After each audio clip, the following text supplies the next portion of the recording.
Com a palavra, a ministra Carmen Lúcia. A imprensa é livre e não é livre como um poder, é livre até como uma exigência constitucional para se garantir o direito à liberdade de informar e do cidadão ser informado para exercer livremente a sua cidadania. Não há democracia sem imprensa livre.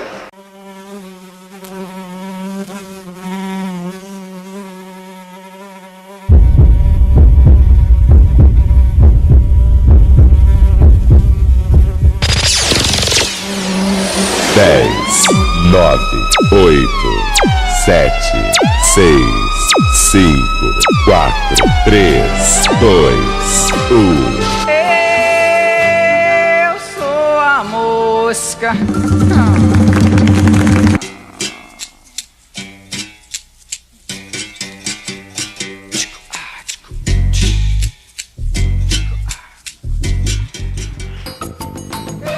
Espaço FM 87,9. Esse é o programa Na Mosca, apresentado por Marcelo Barroso, Carlos Sérgio e Mário Lúcio. Vamos falar de política. Justiça manda prender prefeito eleito de Osasco na Operação Caça-Fantasmas. Rogério Lins, do PTN, não foi localizado pela polícia. 11 vereadores da cidade foram presos. O grupo desviou cerca de 21 milhões dos cofres públicos. Matéria do G1. Prefeito eleito de Osasco é alvo de prisão preventiva na Operação Caça-Fantasmas. O Ministério Público do Estado de São Paulo deflagrou mais uma fase da Operação Caça-Fantasmas na manhã desta terça-feira, dia 16, em Osasco, na Grande São Paulo. A Justiça determinou a prisão do prefeito eleito de Osasco, o vereador Rogério Lins, do PTN. Além dele, foram expedidos mandados de prisão contra outros 13 vereadores da cidade de Lins. Não foi encontrado na sua residência pela manhã, porque, segundo a polícia, ele está fora do país. No total, foram expedidos 14 mandados de prisão contra vereadores de Osasco. Além de Rogério Lins, do PTN, tiveram prisão decretada outro vereador do PTN e vereadores dos partidos PT do B, 2, mais 2 vereadores do PSDB e mais um do PEN e um do PDT, mais um vereador do PROS, mais um que é do PT, do PSDB, um do PTB, do PRB e um do PC do B. A Câmara Municipal de Osasco tem 21 vereadores, ou seja, 2/3 dos parlamentares tiveram pedidos de prisão decretada. O Ministério Público estima que os vereadores desviaram cerca de 21 milhões dos cofres públicos em um esquema de contratação de funcionários fantasmas na Câmara Municipal. Outros 11 vereadores da cidade foram presos. 10 vereadores foram levados para a delegacia. Já a vereadora Andréia Capriotti, do PTN, foi localizada, mas esta está internada desde domingo no hospital após sofrer um acidente e ficou sob custódia da polícia.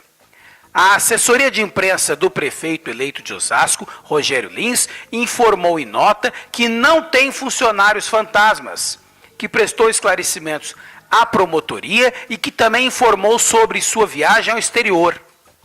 Segundo os promotores, os vereadores contratavam apadrinhados que não trabalhavam, mas recebiam como funcionários. Em troca, os parlamentares ficavam com parte dos salários dos funcionários fantasmas. A operação foi deflagrada em agosto de 2015, com o objetivo de desestruturar o esquema de captação de dinheiro de parte dos salários dos assessores dos vereadores. Desde o início da operação, 73 mandados de busca foram cumpridos. A denúncia foi oferecida nesta semana contra 217 pessoas, entre vereadores, assessores e fantasmas. mais de 200 pessoas foram afastadas. Boa tarde, Mário Lúcio. Parece que na política há uma verdadeira bandalheira. É isto mesmo? Boa tarde, Barroso. Boa tarde, ouvintes da Rádio Espaço. Mais uma vez estamos aqui para fazermos os nossos comentários no sentido de esclarecer a todos.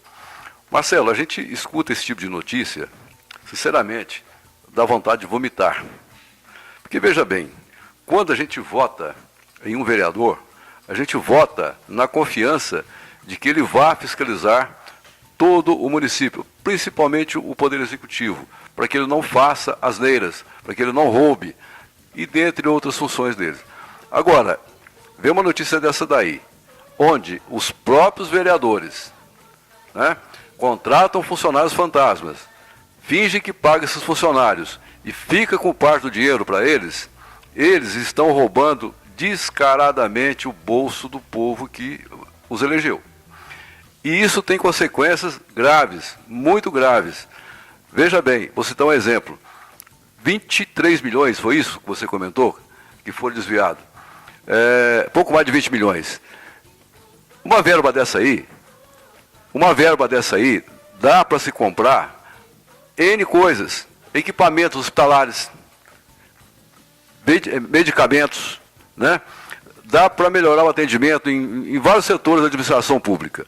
Agora, vem esses vagabundos, o termo é esse mesmo, vagabundos, né? Que são, na verdade, outro termo vou usar aqui, picaretas, sem vergonhas, e faz uma coisa dessas. Que credibilidade merece um povo desse? Nenhuma.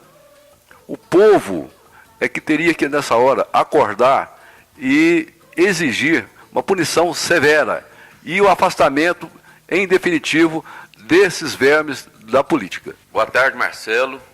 Boa tarde, Mário Lúcio. Boa tarde, ouvinte da Espaço FM. Dando sequência, Mário Lúcio, na deixa sua aí, quando se fala, vamos dizer, os três poderes, legislativo, executivo e judiciário. A função dos três a gente bem conhece, não é verdade?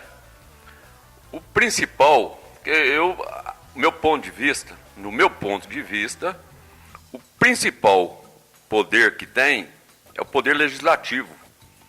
Porque pelo poder legislativo é que emana o poder do povo. É o que aprova as leis que fazem a vontade do povo, vamos dizer no palavreado mais fácil. Não é isso? Os anseios do povo numa população é aprovado mediante as pessoas que estão eleitas em confiança ao voto que o cidadão, a cidadã, dá a um candidato a assumir uma função tão importante desta.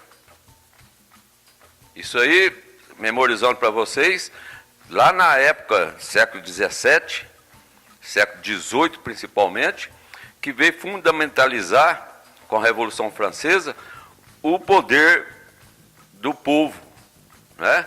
Esse poder representativo que nós temos aí até hoje.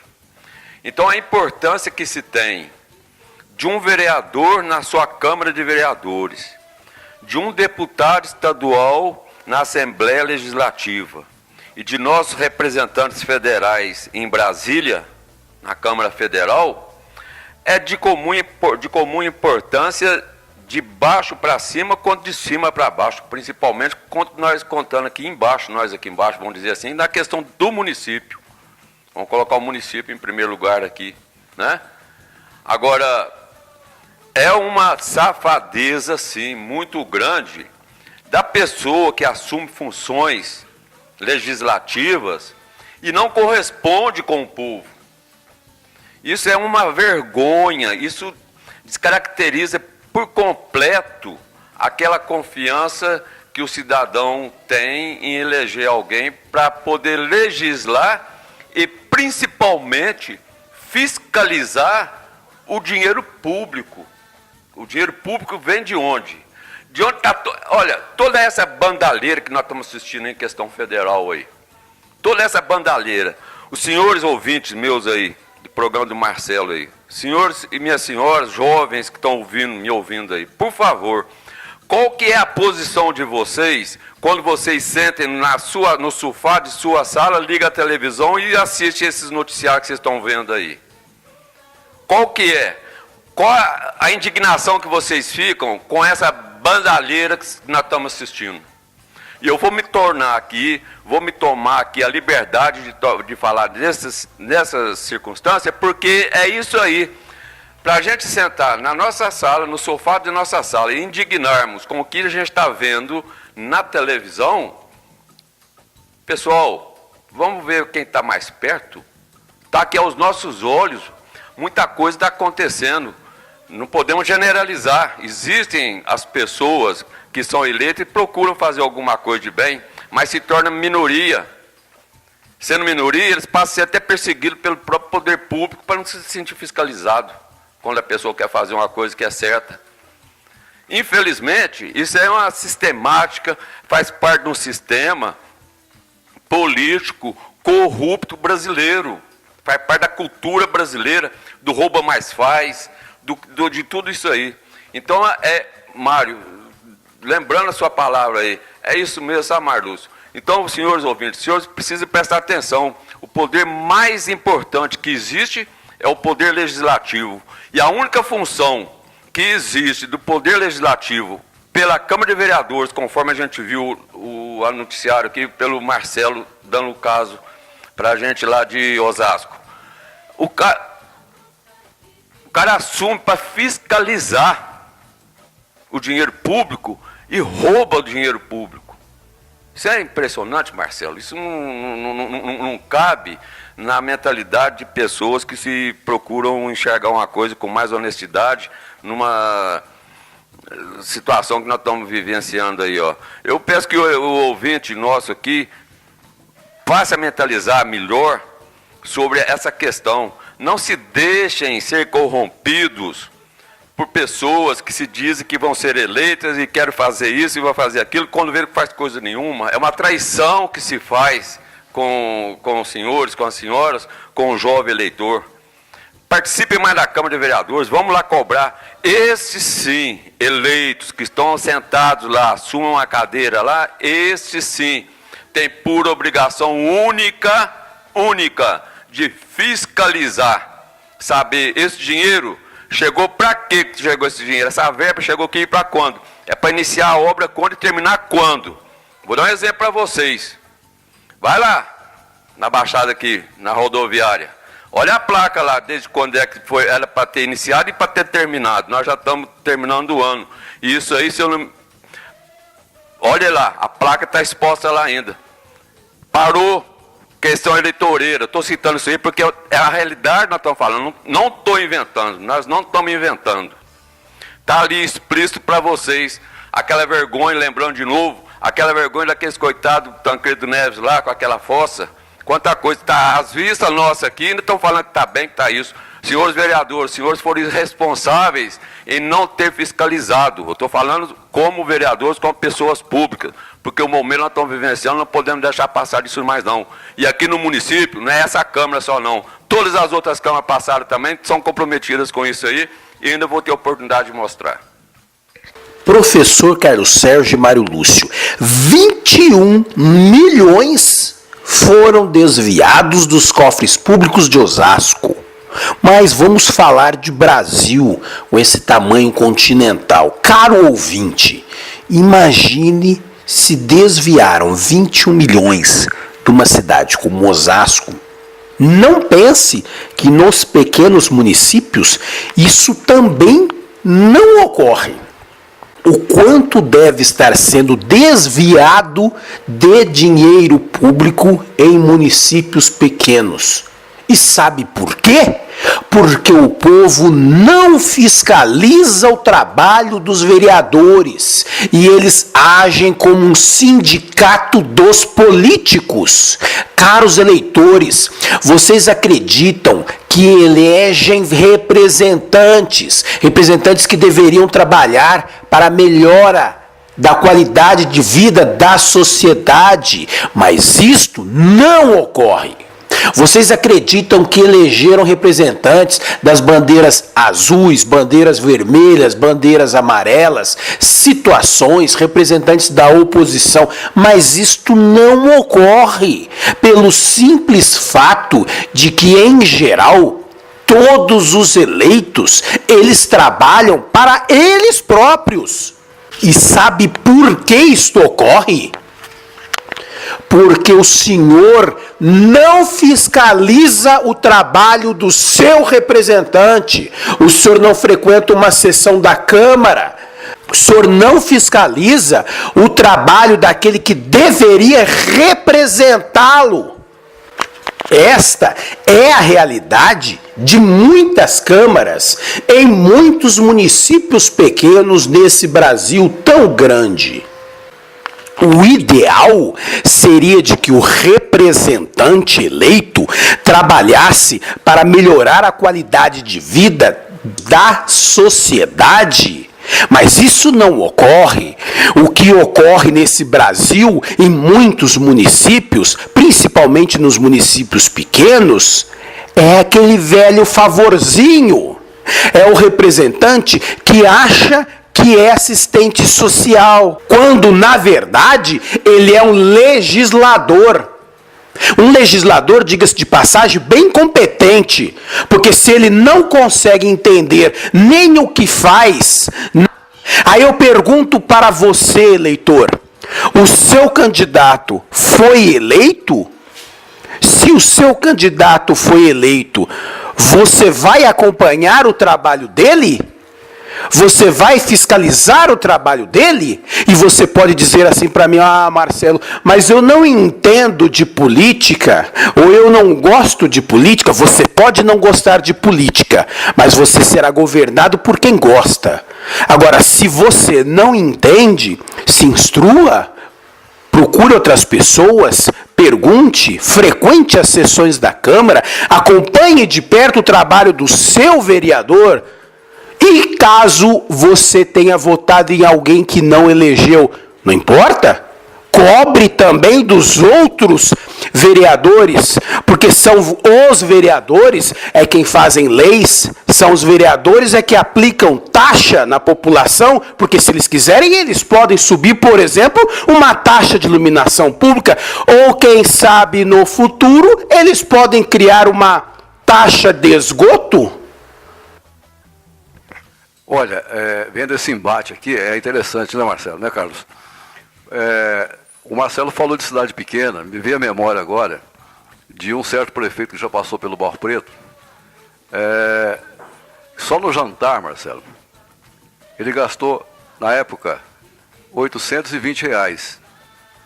Então surgiu um comentário na época até de que esse prefeito tinha um estômago de elefante, que comia muito, né, R$820.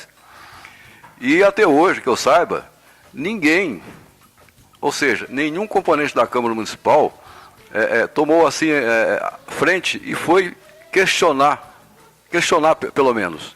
Ninguém. Então você imagina, o chefe do executivo se sentindo à vontade para fazer o que bem entender, lógico, se ele tiver a boa intenção de administrar, ele não vai, vamos usar uma palavra aqui bem popular, ele não vai sacanear. Mas se ele tiver com aquele ímpeto de primeiro eu, depois os outros, ele vai encher seus bolsos sim. E o município vai penar.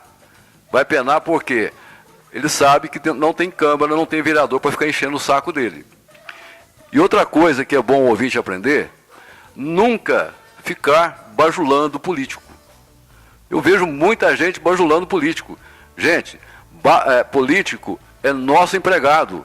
Você paga o salário dele, eu pago, todo mundo paga. Então, em vez de bajular político, cobre trabalho desse político. Não fique bajulando, porque quanto mais você bajula, pior ele fica. E pior fica para nós. Comentário, nós estamos falando lá de Osasco. Mas eu gosto de associar esses fatos com a realidade nossa aqui, porque eu falo muito isso. Inclusive, se tiver algum aluno meu, ex-aluno meu, vai lembrar que eu falava isso para vocês em sala de aula até. Deixa de enxergar, querer ver o que está acontecendo em Brasília, o que está acontecendo em Belo Horizonte, está um pouco distante. Vamos procurar enxergar o que está na realidade nossa aqui, ó, as vistas nossas aqui, como diz aqui em casa, aqui no Barro Preto. Eu me envaideço de falar assim, porque eu vou dar um exemplo para vocês. Daqui, porque a Câmara de Vereadores, que a gente sabe, eu até hoje não conheço uma Câmara de Vereadores que fez, de fato, a função sua de legislar e de fiscalizar. Houve algumas que quiseram fazer, mas se tornaram minoria. É uma contradição muito grande, para quem conhece, e eu posso provar isso para vocês, que eu vou dar o exemplo do João Alberto. João Alberto contra o vereador e o João Alberto contra o prefeito. Estou dando esse detalhe só para dar esse exemplo para vocês, porque eu vou citar a questão da Câmara de Vereadores. Não estou querendo elogiar ninguém, não estou querendo ofender ninguém. Eu simplesmente estou explicitando aqui uma realidade que eu conheço e muitos de vocês estão me ouvindo e provavelmente também conhecem. O Mário conhece, a gente esteve sempre junto, não é isso, Mário Lúcio? Então, mas olha para vocês verem. Eu, como munícipe, eleitor, deixa eu falar para vocês, existem leis que defendem nós como cidadãos. Nós temos as nossas leis, temos decretos, leis que protegem a gente.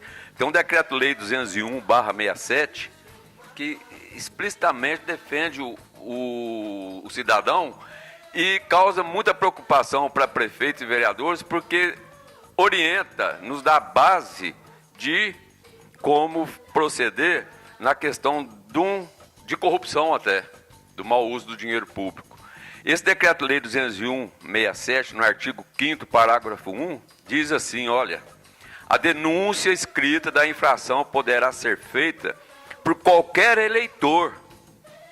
Lógico que tem que ser com a exposição dos fatos e a indicação das provas. Eu vou dar um exemplo para vocês da minha pessoa.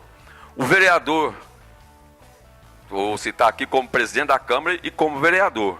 Nada particular. Não quero nem saber da vida particular de ninguém. Mas como vereador, pessoas eleitas, conforme a gente está conversando, eles têm que sim, dar satisfação para a gente sim, para todo mundo. Eles têm que dar satisfação e se esconder as coisas é porque tem coisa errada, vocês podem ter certeza disso. Levanta o tapete para ver quanta coisa suja está aí. Mas nesse decreto-lei 201/67, no seu artigo 5º, parágrafo 1, diz assim, a denúncia escrita da infração poderá ser feita por qualquer eleitor com exposição dos fatos e indicação das provas.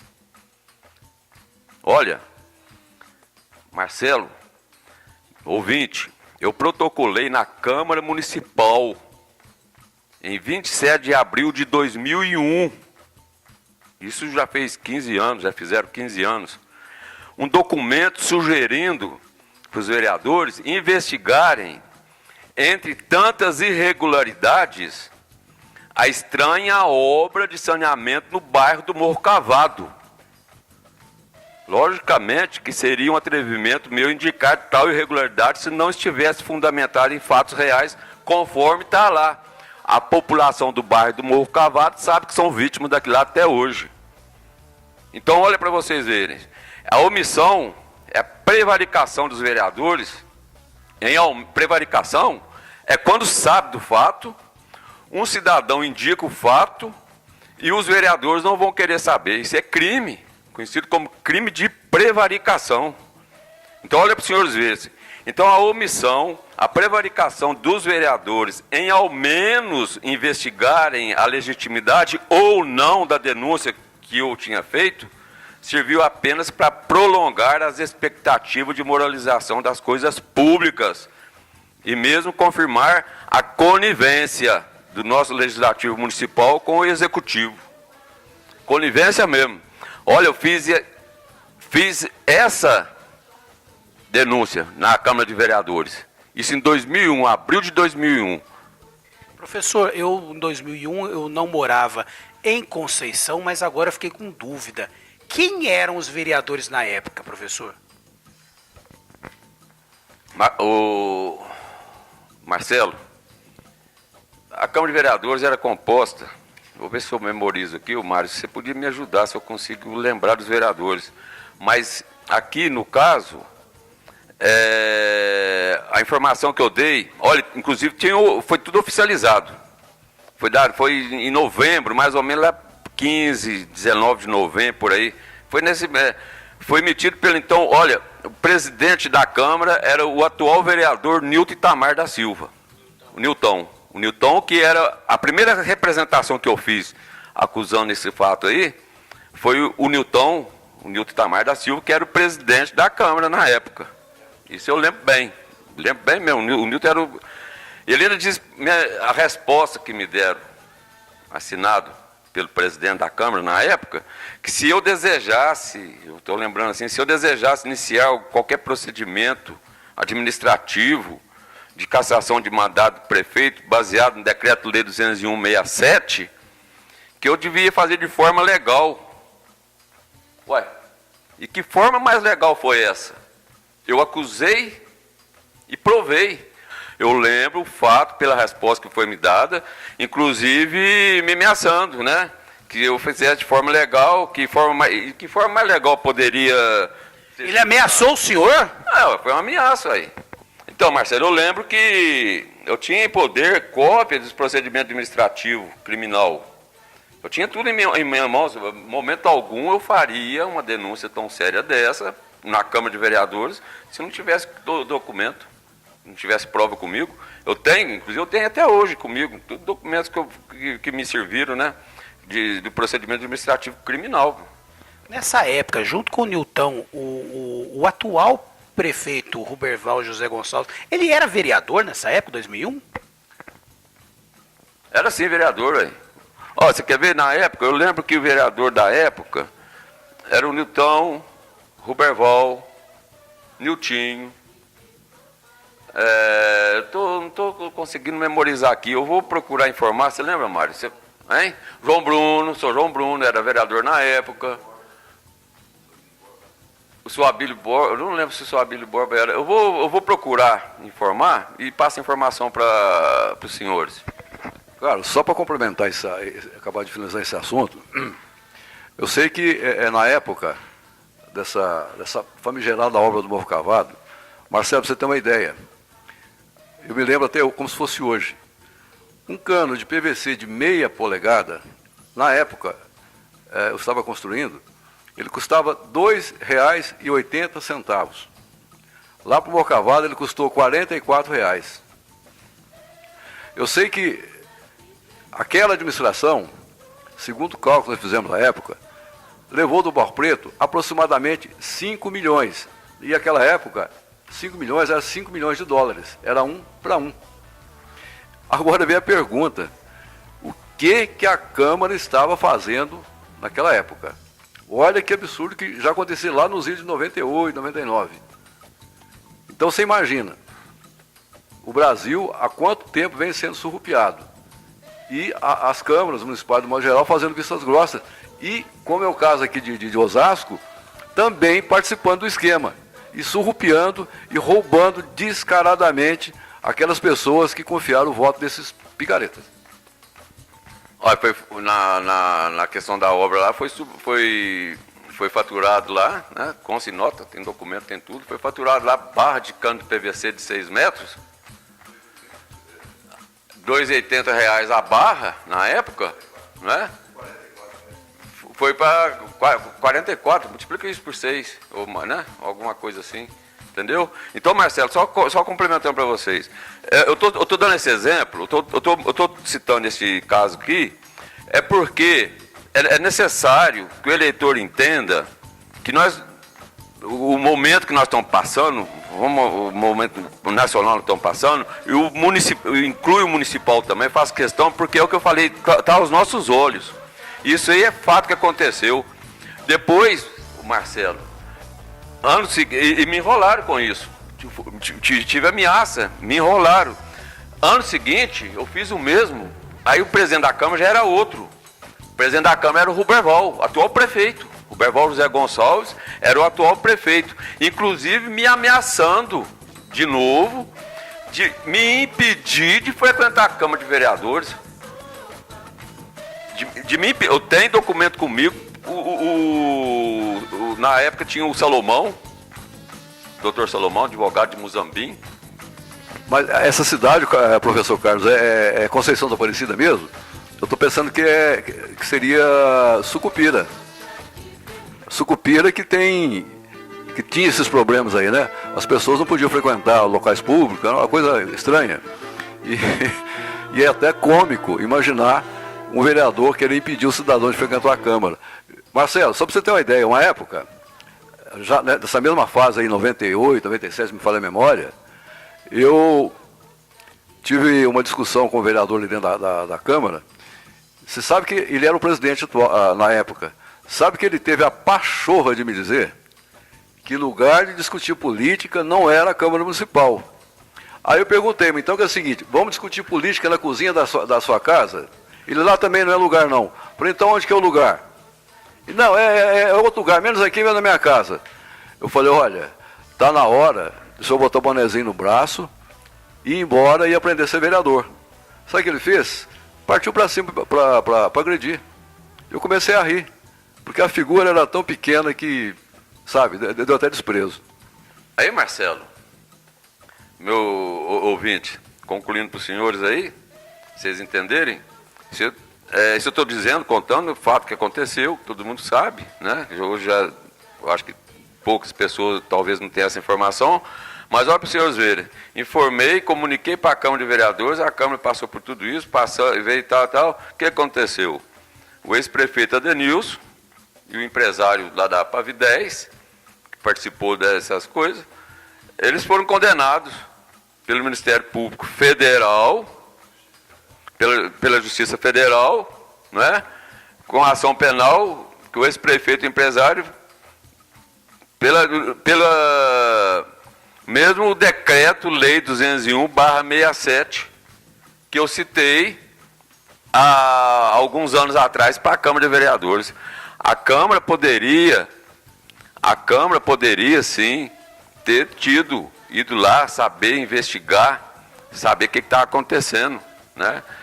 Aí está lá, o Ministério Público condena o ex-prefeito Adenilson Nascimento Ferreira e o da Pavi10, né? Um tal de Edson Fernando Maciel Tavares. Eles foram acusados pelo Ministério Público Federal de desvio de recursos públicos destinados a obras de saneamento e abastecimento de água no bairro do Morro Cavado. Está lá. Da mesma forma, vamos lá para vocês verem. Há pouco tempo agora, que essa questão de eleições, muita gente no Morro Cavado estava me dizendo que aquilo lá está causando até problema. Tem hora que dá até mau cheiro, parece que volta para dentro de casa, próximo onde está ali, foram construídos. É isso aí. Então, só finalizando, eu citei esse exemplo para a gente saber que as notícias que a gente vê que acontece fora, nós aqui também temos, e outro, com a conivência de vereadores. Nós não podemos generalizar a Câmara não, porque tem vereador que às vezes quer fazer, mas se torna minoria. Só para marcar mais essa condenação que você citou, que o Ministério Público à época denunciou, a Justiça acatou e condenou tanto o prefeito da época, né, que era o Adenilson, mais o empresário da Pavi10 também, que era o dono da empresa, a 3 anos de prisão, né, em regime inicialmente domiciliar, e perda de direitos políticos por 8 anos. Então, quer dizer, papel que deveria ser feito pela Câmara foi feita, a denúncia foi feita por um cidadão comum. Então, eu acho que vereador, primeira coisa, ele deveria vestir a carapuça de vereador, não fingir que é vereador e deixar de ser meramente um assistente social. E para finalizar esta primeira meia hora, com a palavra, Ricardo Boechat. Brasileiros ainda vão chegar à conclusão de que câmaras de vereadores são, acima de tudo, uma grande inutilidade. Na sua cidade, aí você... Espaço FM 87,9. Você está ouvindo o programa Na Mosca com Marcelo Barroso, professor Carlos Sérgio e Mário Lúcio. Primeira meia hora, vamos ao segundo assunto, que é educação. Notícia que também bombou na internet, nas televisões: o Brasil, entre a lista dos 76 países, o Brasil ficou na posição de número 60. Em primeiro lugar, Singapura, que há muito tempo já vem investindo em educação, seguindo o sucesso que ocorreu na Coreia do Sul e seguida por Hong Kong. Na última posição está Gana. Prova avalia conhecimentos de alunos de 15 anos de idade a partir do 7º ano do ensino fundamental.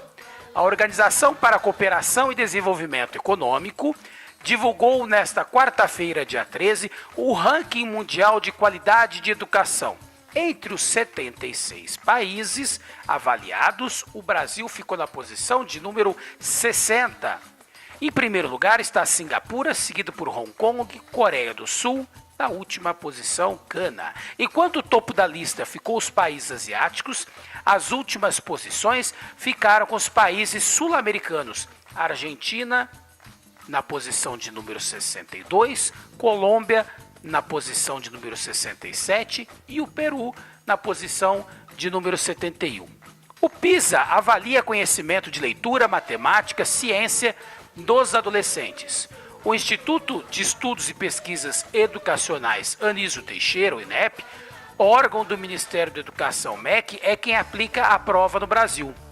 O PISA avalia conhecimentos e habilidades que capacitam os alunos para uma participação efetiva na sociedade. A avaliação em leitura busca saber qual é a compreensão e o uso, a reflexão dos estudantes sobre o texto escrito para alcançar objetivos. Já na matemática, a intenção é medir a capacidade de atender suas necessidades no mundo para, por exemplo, expressar ideias bem fundamentadas. A principal finalidade do programa é produzir indicadores dos sistemas educacionais. São avaliados alunos na faixa dos 15 anos de idade, que se pressupõe o término da escolaridade básica obrigatória na maioria dos países. Isso me recordou um dos últimos programas que o Mário Lúcio fez o comentário do sucesso que foi o investimento em educação na Coreia do Sul, transformando a Coreia do Sul numa superpotência. Enquanto isso, no Brasil, a educação não é levada a sério, os professores não são reconhecidos. A realidade é de que muitos jovens hoje não sabem sequer ler e a grande maioria não consegue compreender o que leem. Marcelo, o que você está falando aí é uma pura verdade. Eu vou citar aqui um exemplo que eu vi há pouco tempo, acho que na TV Bandeirantes, de uma empresa multinacional. Ela abriu vagas para estagiários e lá compareceram 50 interessados, se não me falha a memória. Todos bem vestidos, de terno, gravata, óculos escuros, cabelo das mulheres bem penteado, roupas finas, tal. O primeiro teste que a recrutadora aplicou foi dar uma folha em branco e pediu para eles escreverem 20 linhas sobre qualquer assunto, sobre qualquer coisa. Aí, como a matéria foi assim, na televisão é rápido, ela mostrou logo em seguida os absurdos que esses pretendentes escreveram. Coisas que não davam para entender absolutamente nada. Nada. E após a aplicação dessas 20 linhas, ela editou 20 palavras do dia a dia, que são falar do dia a dia. No final das contas, dos 50 interessados, sabe quantos foram aproveitados? Se não me falha a memória, foram 2. Apenas 2. E a realidade é essa, é nua e crua. E nosso problema aqui no Brasil vai só se agravando. Eu já afirmei num programa aqui passado, e vou reafirmar novamente, que o Estado brasileiro, ele finge que incentiva a educação. E por tabela, o professor sendo desprestigiado, ele passa a fingir que ensina. E o aluno, que não quer nem saber, finge também que aprende. Enquanto perdurar esse estado de coisas, o Brasil vai ficar nessa mesmice. Olha lá, que isso aí já não seja o reflexo da corrupção reinante do país. Nós acabamos de debater que agora a corrupção não é Osasco. Corrupção traz dessas coisas, né? Ela acaba aniquilando tudo, porque para o político, vou dizer mais uma vez aqui, vagabundo, não é interessante que a população seja esclarecida, que ela tenha conhecimento dos fatos, e acaba gerando esse tipo de coisa. E nós estamos nesse dilema. Enquanto perdurar esse estado de coisas, o Brasil vai ficar nessa cantilena aí. Ora vai, ora não vai ficar essa bagunça que nós estamos vendo aí. É isso aí, Mário. Interessante, ouvinte. teve um programa que o Mar lembrou do caso da Coreia. Me fez lembrar uma questão aqui para explicar para os senhores. A Coreia passou a guerra, continuou a guerra da Coreia, tanto é que está dividido lá até hoje. Ainda existe lá um problema entre as duas. Coreia do Norte, comunista, Coreia do Sul, capitalista, estão lá. Esse exemplo da Coreia é para refletir mesmo. Início dos anos 60, no governo João Goulart, que propôs as reformas de base, a reforma de base principal pretendida era a educação. Então, só para os senhores verem, vamos dizer, nesses 50, 60 anos, a Coreia, em momento algum, era o que é hoje. Tinha passado por guerras, e nós não, nós estávamos vindo de um período de desenvolvimento do país. Mas acontece que a educação já é um projeto existente no país, entre governo, sai governo, tá, que passa isso, aquilo. Pode ver que continua do mesmo jeito. Estou falando por conhecimento do fato que eu estou com a mão na massa. Entra governo, secretário, muda o projeto, vem isso, aquilo, mas nunca para resolver o problema fundamental, que é a questão do conhecimento, da alfabetização mesmo para valer. E se tem interesses de classes sociais aí, para que o povo não tenha conhecimento. Vou dizer isso para vocês, sabendo o que está acontecendo. Para que não tenha conhecimento. Prova maior que na reforma que estão propondo dessa PEC agora, atual, recente, agora do Temer, uma das disciplinas que era para ser eliminada, não ser considerada, é na área de ciências humanas, principalmente filosofia. Onde já se viu, a filosofia é um caso fundamental para o conhecimento, mas um conhecimento amplo. Na minha opinião, conforme eu já tive a oportunidade da gente encontrar professores em Poços de Caldas mesmo, meus colegas minhas estavam lá, sabe que eu estou falando isso, me ouviram falar isso aí. Para mim, reforma nenhuma, reforma de ensino médio, reforma disso, daquilo, nada vai resolver. Nada resolve. Resolveria se nós lá no passado, nesses 50, quase há 60 anos aí, tivesse feito a reforma de base, principalmente a educação, uma educação séria, para alfabetizar de verdade mesmo. A criança, nos primeiros anos iniciais, já está alfabetizada, sabendo que está lendo, sabendo que está escrevendo. Agora, querer corrigir uma árvore depois que ela já nasce torta, momento algum. A Coreia é um exemplo. Olha o que a Coreia é hoje de exemplo para o mundo. Coreia, Indonésia, Malásia, aqueles países asiáticos, vários daqueles países asiáticos lá, que nesse período pós-guerra eram países considerados muito mais atrasados que nós. Vocês podem consultar os índices que vocês vão encontrar isso aí. Estou falando por conhecimento que a gente tem. Mas nem se comparava com a realidade que o Brasil estava vivendo frente a esse pessoal, o atraso que eles estavam passando e passando pelas guerras que eles passaram, da Segunda Guerra Mundial. E olha onde eles estão hoje e olha onde nós estamos. E principalmente quando se fala em política, qual que é a primeira reação que tem da 99,9% do povo? Quando se fala em política, lá vem essa bobeira. Então é por isto que eu volto a repetir, professor. O cidadão pode não gostar de política, mas será governado por quem gosta. Pois é, Marcelo. Olha, essa questão de educação é impressionante. A gente não pode generalizar, entendeu? Não podemos generalizar. Existem os alunos que sobressaem, não depende muito do que só a escola oferece. Não a escola em si, ouvinte. Por favor, não estou falando mal de escola nenhuma. Eu estou falando do sistema de ensino que existe no Brasil. É um sistema de ensino tendencioso, pelo qual não tem objetivo nenhum de que tenha o conhecimento necessário para poder que o jovem concorra nesse mercado tão competitivo que tem hoje aí, né, de emprego. Porque a questão do desemprego. O maior problema do desemprego no país é a educação. É o que causa. A mesma escola que se diz inclusiva é a mesma que vai excluir os alunos depois. Principalmente depois que veio, lá na época, essa lei nova que saiu agora, não estou me lembrando o número dela aqui agora no momento, mas que veio com essa progressão contínua, progressão continuada. O aluno tem que passar, o aluno sabe ou não, né? Ele tem que passar. Olha, isso aí, o único interesse que existe é o interesse econômico, de contenção de gasto, entendeu? Mas o gasto que não se faz na educação foi gasto aonde? Em presídios, né? Em questão de combate aí ao narcotráfico, que está tomando esse espaço tudo aí. O jovem que não está preparado para o mercado de trabalho. Não é uma realidade nossa aqui, porque nós que infelizmente nós temos aí uma realidade totalmente diferente, nós podemos conversar depois.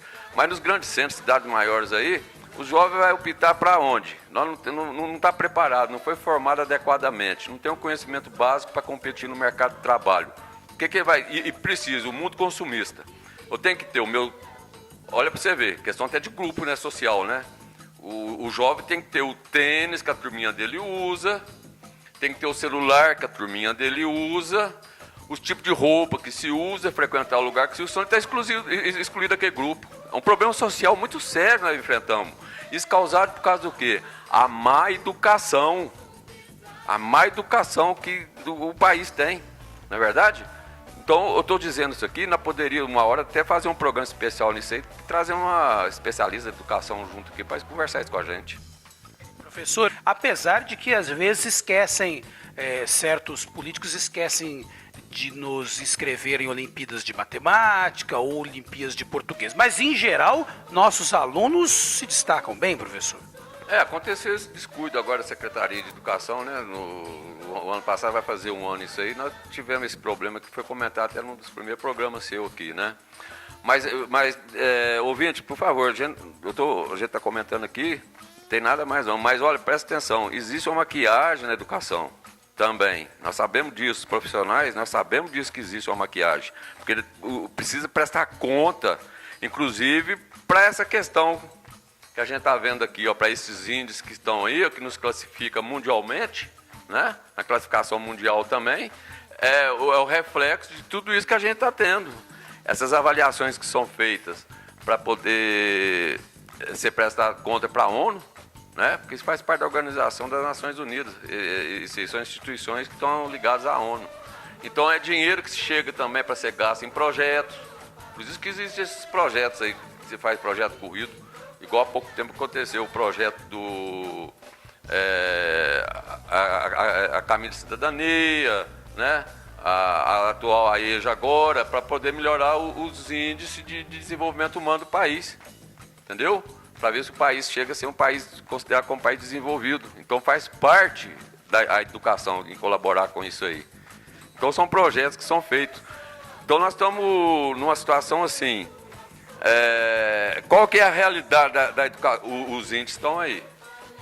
Os índices reais da educação estão aí. Índice até mundial. Está aí. No país nosso está. E outra, isso aí, Marcelo e Mário, ouvinte, foram índices coletados o ano passado. Há um ano atrás. Que saiu agora. Agora imagina esse ano de 2015 que não tem investimento nenhum. Né? Aliás, 2016, que também passou, conforme a gente está vendo, está acabando aí, sem nada. Nós estamos passando por problemas sérios em questão da educação. Imagina esse índice em 2017, onde que vai chegar o país, né, nessa classificação aí, ó. Professor Carlos e Marcelo, eu estou jogando meu chip aqui lá para os idos de 1500, né? Quando os portugueses aqui chegaram e dizem descobrir o Brasil. O Brasil foi transformado numa colônia portuguesa, certo? Que era submetida a Portugal. Depois, o Brasil foi dividido em capitanias hereditárias. Depois que acabaram as capitanias hereditárias, surgiu uma classe chamada de coronéis, né? Esses coronéis jamais queriam ver o povo ser instruído. Não era interessante para eles. Quanto mais tapado fosse, melhor. Porque aí nós vamos cair na realidade de hoje. Eles criaram o famoso voto de cabresto. Quer dizer, a pessoa votava não em quem ela queria votar, votava em quem o coronel mandava. E isso trouxe reflexos muito graves para o Brasil. E que estão refletidos até hoje, né?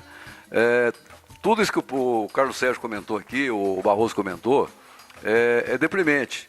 Mas as origens desses problemas podem estar aí ligadas nesse fato do Brasil ter sido uma colônia que foi super explorada. Porque eles não vieram aqui para colonizar, eles vieram para explorar. E toda colônia que é explorada, o nome já diz, ela fica praticamente sem nada. Inclusive, sem o direito de querer progredir.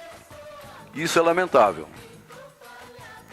Mário, você falou em capitanias hereditárias, interessante. O país hoje nosso não está muito longe disso não, viu? Questão política, viu? Logo fala de educação, mas eu vou abrir um parênteses aqui só para não deixar de falar isso aqui não, porque me veio na memória aqui. Capitania hereditária não está longe ainda não, olha para você ver uma coisa. Maranhão, dinastia Sarney. Alagoas, dinastia Collor. O Acre, dinastia, que está para substituir agora o Jorge Viana. Não é? Então não estamos longe dessas coisas não. Olha para vocês verem, a gente fala em questão de tempo, em tempo de questão de história é outro, e principalmente quando envolve questões políticas, porque a educação é política sim, e é a política principal que se deve ser discutida entre a sociedade, no meio familiar e em qualquer lugar, cobrar a educação de qualidade. Professor Carlos Sérgio, Mário Lúcio, agradeço a presença. Vamos finalizando o programa aqui. Eu gostaria de deixar registrado aqui a minha nota de elogio ao excelente trabalho prestado na área da saúde pela enfermeira Mônica, coordenadora dos ESFs. Excelente funcionária, capacitada e principalmente competente. Deixo aqui registrado o elogio ao trabalho prestado por esta profissional.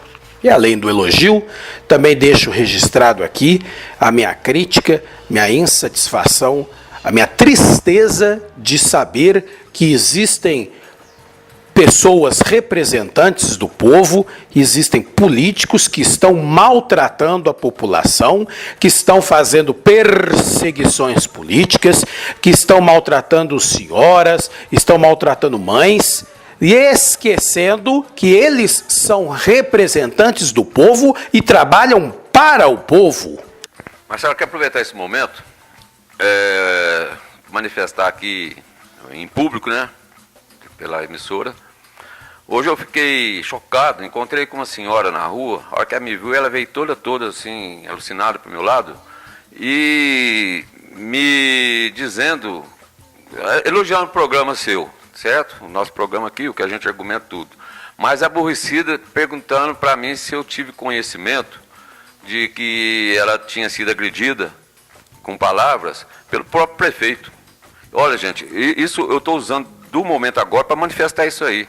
Isso já é uma falta que você está dizendo agora, isso aí, né? Eu lembrei porque, pelo que você tá, pelas suas palavras aí. Isso é uma falta de respeito muito grande. A pessoa, quando assume qualquer função pública, deve primeiro respeitar todo o resultado que veio, principalmente questão eleitoral. Porque, queira ou não, todo mundo trabalha, todo mundo contribui com os seus impostos, e vocês que estão aí do outro lado, vamos dizer assim, eleitos, reeleitos, por favor, vocês são empregados nossos. Vocês, por favor, passem a respeitar quem teve a opção de não querer vocês aí, querer mudanças. Isso é coisa que faz parte do jogo democrático, entendeu? Por favor, eu peço isso para vocês. Inclusive, vou associar o que eu estou dizendo aqui com a educação mesmo. Isso é falta de uma educação, a educação nossa, a educação no país. A criança alfabetizou, ela já tinha que ter seu conhecimento filosófico, inclusive conhecimento político, para não chegarmos a termos os tipos de políticos que nós temos. Políticos que precisam prestar conta, políticos nossos aqui, você mesmo, que eu estou citando, estão comprometidos com a justiça, tem que prestar conta na justiça por má administração pública.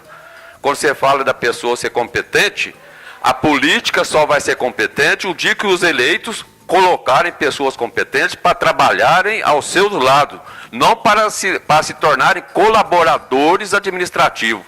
não para se tornarem cúmplices, como nós estamos vendo aí que está cheio de cúmplices aí nessas casas legislativas e nos executivos também. Então, por favor, eu gostaria muito, em nome dessa senhora, eu fiquei chocado, e ela ainda me disse que não é só com ela não, que pessoas ligadas a ela também está sendo ofendida por essas pessoas. E, coincidentemente, o programa passado a gente falou sobre assédio moral que está acontecendo dentro das repartições públicas. É lamentável isso. Vocês se colocam... Eu não quero emprego nenhum de vocês, não. Pode ter certeza disso. Eu tenho o meu, estou muito bem, conquistado por minha capacidade. Por minha capacidade.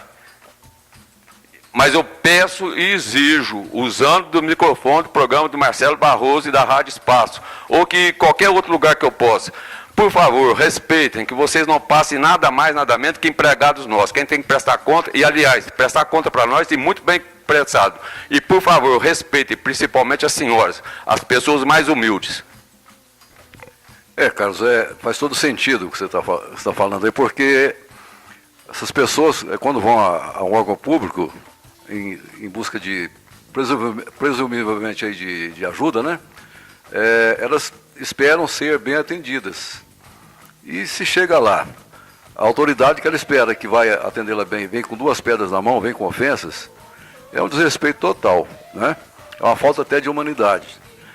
Eu vou citar aqui duas palavras que eu ouvi do Leandro Carnal, que é um excelente palestrante, um excelente historiador, que ele definiu muito bem.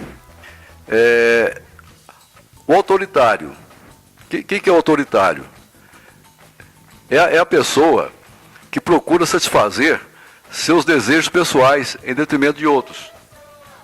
E a autoridade é a pessoa que serve a objetivos comuns, ou seja, procura sempre beneficiar a todos. No caso aí, Carlos, professor Carlos, foi cometido um ato autoritário. Então, será que nós estamos diante de um autoritarismo em Conceição? Essa é a pergunta. Marcelo, para finalizar aqui, eu quero endossar o seu elogio à enfermeira Mônica, que eu assino embaixo também, que é uma pessoa muito competente. Assim como tem outras pessoas também lá na área da saúde que trabalham muito bem e que merecem ocupar cargos que eu acho por merecimento. Então fica aqui meu boa tarde, um abraço a todos, até a próxima. Espaço FM 87,9. Este foi o programa Na Mosca. Agora, à tarde, para vocês, o melhor, o William Leite.